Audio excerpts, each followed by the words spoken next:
Hello everyone, কেমন আছেন? আমি ভালো আছি। আজকে ভিডিওটা এখান থেকে শুরু করছি। আজকে কোনো রান্না দেখাবো না, ওই ছোট করে একটা মিনি ব্লগ করছি। আজকে বহু বছর পর, মানে বহু বছর বলতে 7 বছর পর, গত রোববারও অবশ্য করেছি, তখন ভিডিও করা হয়নি, কিন্তু আজকে ভাবলাম না একটু ভিডিও করি, খুব ইচ্ছে করছে। 7 বছর পর রোববার দিন করে ভালো করে নাস্তা করতে পারছি, তার সঙ্গে রান্না বান্নাও করেছি। গত রোববার তো লুচি তরকারি করেছিলাম জলখাবারে, দুপুরে মাংস ভাত, রাত্রিরে মাংস ভাত সব করেছিলাম। তো আজকে ওই জলখাবার দিয়েই শুরু করলাম। কালকে 3খানা আলুর পরোটা এনেছিলাম। এখানে খুব ভালো আলুর পরোটা পাওয়া যায়, কিন্তু ভীষণ ঝাল দেয়। তো দুটো খেয়ে আমরা 3 নম্বর খেতে পারিনি। তো আজকে সেটা একটু গরম করে নিচ্ছি। এই যে দেখুন বসিয়েছি, একটু ভেঙে ভেঙে যাচ্ছে কারণ কালকের পুরনো। এই যে একটু এরকমভাবে গরম করে নিচ্ছি, গরম করে নেব। আর এখানে না কালকে একটু খিচুড়ি করেছিলাম, এই খিচুড়িও একটু বেঁচে আছে, খিচুড়িটাও একটু গরম করে নেবো। তো আমাদের দুজনের মামের নাস্তা হয়ে যাবে। একটু চাও করে নেব। এটা পুরো গুছিয়ে নিয়ে তারপরে আপনাদের দেখাবো। এই দেখুন, এইভাবে সব সাজিয়ে নিলাম। পরোটাটা তুলে নেবো, এখানে দুজনের দুটো ভাগ হবে। একটু ভেঙে ভেঙে গেছে কারণ বাসি তো, খেতে খুব ভালো হয় কিন্তু একটু ঝালও দেয়। এই যে পরোটা, এদিকে চা চিনি ছাড়া, আর এদিকে খিচুড়িটা একসঙ্গে নিয়ে নেব। আমরা জলখাবারটা শেষ করি, তারপরে নেক্সট আবার কি করছি দেখাবো। জলখাবার খেয়ে ফিরে আসলাম। এখন রান্নার প্রিপারেশান নিচ্ছিলাম। রান্নাটা ভাত করব। ভাতের দেখুন চাল আমি ভিজিয়ে রেখে দিয়েছি। কলকাতায় আমি লক্ষ্মীভোগ চাল খেতাম, কিন্তু এখানে এই চালটা এনেছি 60 টাকা করে। খুবই ভালো চাল, একটু ভিজিয়ে রাখলেও লম্বা লম্বা ভাত হচ্ছে। এটা দিয়েই ফ্রাইড রাইস করেছিলাম, খুব ভালো হয়েছিল। এদিকে মাংস, চিকেন এখন তো ফ্রিজ নেই, তো আগের দিন এনে রাখতে পারছি না। তো ওই সকালেই না নয় ব্লিঙ্কিট নয় ইনস্টামার্ট থেকে ওই ফ্রোজেনটা আনাতে হচ্ছে। আপনাদের দেখাই, দাঁড়ান কোন প্যাকেটে এসছে। এই দেখুন, এই প্যাকেটে করে এসছে 400-450 গ্রামের মতন চিকেন আছে।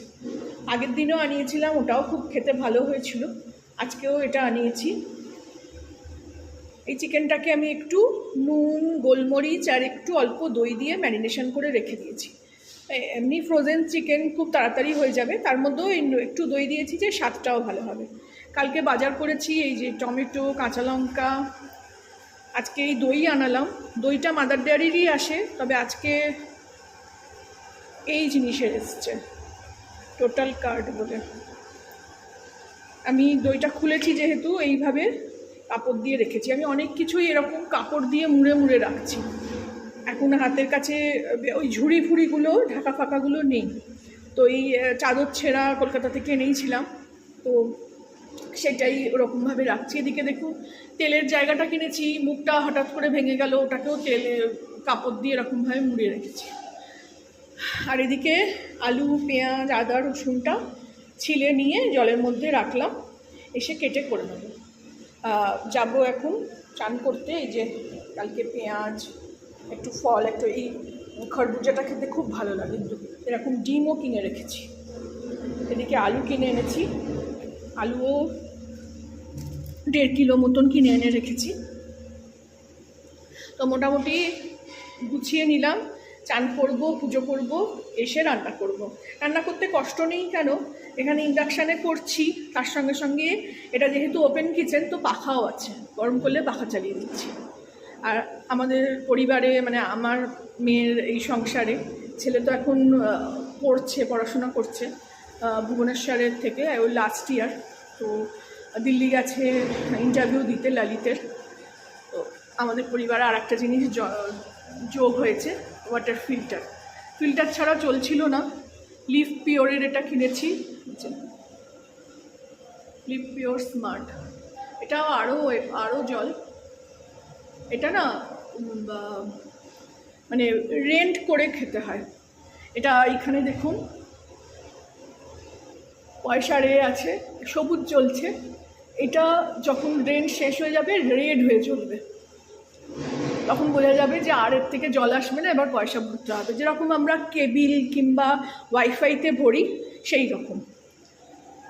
তো এই গুছিয়ে রাখলাম, জলও ভরে নিয়েছি এখানে 2 বোতল। দেখুন না কত বোতল হয়েছে, কিনে কিনে জল খাচ্ছিলাম। এখানে 4খানা, এখানে 5খানা। এই বোতলগুলো ফেলে দিতেও মায়া লাগছে। আজকে ভাবছিলাম যে একটুখানি মাটি দিয়ে একটু গাছ করব। তো আপাতত এইভাবে সব গুছিয়ে রাখলাম, চান পুজো করে এসে রান্না করব। দেখুন এখানে আমার ভাত হয়ে গেছে, এই যে গরম ভাত। চালটা খুব সুন্দর, চালটা একটু ভিজিয়ে রাখতে হয়, খুব সুন্দর চালটা, মাংস দিয়ে ভালোই লাগবে খেতে। ভাত হয়ে গেছে। আর এদিকে আমি এই দেখুন এখানে কড়া বসিয়ে দিয়েছি, এখানে কড়া গরম হয়ে গেছে, একটু কমিয়ে দিই, এই যে কমিয়ে দিলাম, 200-তে রাখলাম। তেল দেবো, তেল দিয়ে এবারে আলুগুলো আগে ভেজে নেব। আলুগুলো নয়তো সেদ্ধ হতে একটু সময় লাগে, মাংস তো সেদ্ধ হয়ে যাবে, ম্যারিনেশন করে রেখেছি। তো আলুগুলো আগে একটু ভেজে নেব, দেখাচ্ছি কীভাবে ভাজবো। আগে তেল দিয়ে দিই। তেলের এই দেখুন না, এইটা নবটা নতুন জিনিস ভেঙে গেছে, এইভাবে হয়ে গেছে, এই যে এই নবটা ভেঙে গেছে, খুলে রেখে দিয়েছি। যেহেতু আরশোলার উপদ্রব সেহেতু ওইভাবে মুড়ে রেখেছি। আর আবার একটা ভাবছি কিনব। এই যে তেলও খুব অল্প দিয়ে আমি রান্না করছি, যেহেতু ননস্টিকে করছি। আজকে একটু মাংস তো দিতেই হবে। আলুগুলো একটু ভেজে নেব।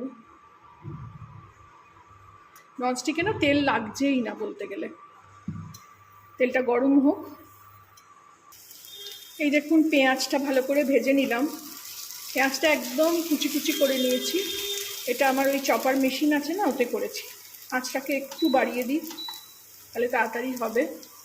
এদিকে এই চপার মেশিন, এতে দেখুন আদা, রসুন আর কাঁচা লঙ্কাটাও আমি এর মধ্যেই পিষে নিয়েছি। কি সুন্দর পেশা হয়েছে, এতেই আমার কাজ চলে যাবে। এখন মিক্সিও তো আনিনি না, মিক্সিও নেই এখানে, তো এইভাবেই কাজ চালাচ্ছি। এগুলো দিয়ে আমি মশলাটাকে ভালো করে কষিয়ে নেব। আলুও ভেজে নিয়েছি, আলুটাও বেশ লাল লাল করে একটু ভেজে নিয়েছি, তাতে তাড়াতাড়ি সেদ্ধ হবে। এই দেখুন মাংস কষাতে বসিয়ে দিয়েছি, মাংস আলু সব দিয়ে দিয়েছি। এইভাবে ভালো করে কষিয়ে নেব। আমি তো কষাতে কষাতেই আলু মানে মাংস আলু সেদ্ধ হয়ে যায়, তারপরে অল্প একটু জল দিই, না কষালে এসব ভালো খেতে হয় না। এদিকে একটু স্যালাড কেটে নিয়েছি, পেঁয়াজ আর শশা পাওয়া যাচ্ছে না, আমি দেখিনি শশা এবার তেতো হবে কি কী হবে বুঝতে পারছি না, তো একটু টমেটো কেটে নিয়েছি। আর এটা এখন একটু আঁচটা কমিয়ে দেবো, 800 করে দেবো, করে দিয়ে ঢাকা দিয়ে দেবো। এটা ওই মাংস থেকে যা জল বেরিয়েছে, টমেটো পেঁয়াজ সব আছে, ওতেই একটু কষানো হবে। কষানো হলে একটু জল দিলে মাংসটা একটু ঝোল ঝোল বানিয়ে দেবো। আর এদিকে ভাত স্যালাড সব তো হয়ে গেছে, রান্না করতে করতে মোটামুটি সব গুছিয়ে নিয়েছি, ফেলে রাখতে পারি না আমি, করতে করতে সব গুছিয়ে নিয়েছি। আর এদিকে রেডি হয়ে যাবে আমার মাংস। ভালো লাগলে আমার চ্যানেলটাকে একটা লাইক, শেয়ার অ্যান্ড সাবস্ক্রাইব করে দেবেন। মাংস রান্নার রেসিপি আমার চ্যানেলে পেয়ে যাবেন। খুব সাধারণভাবে মাংস রান্না করেছি। এখন তো আমি গরম মশলাও দিতে পারছি না, কারণ পেশা গরম মশলা মানে গুঁড়ো করে নিই যে গরম মশলা, সেটাও আমার কাছে নেই। আমি ওই গোটা গরম মশলা এনেছি, ওই 2টো এলাচ ভাবছি ভেঙে দিয়ে দেবো, নাও দিতে পারি। তো ভালো লাগলে আমার চ্যানেলটাকে একটা লাইক, শেয়ার, সাবস্ক্রাইব করে দেবেন। একটা ছোট্ট মিনি ব্লগ শেয়ার করলাম। এই যে আমার এদিকে সব ঝাড়ু পোছাও হয়ে গেছে, জামা কাপড়ও কাচা হয়ে গেছে, এখানেই মেলে দিয়েছি। এই জানলাতে একটা মেলেছি, বাইরে সেরকম মেলার জায়গা নেই। Thank you for watching.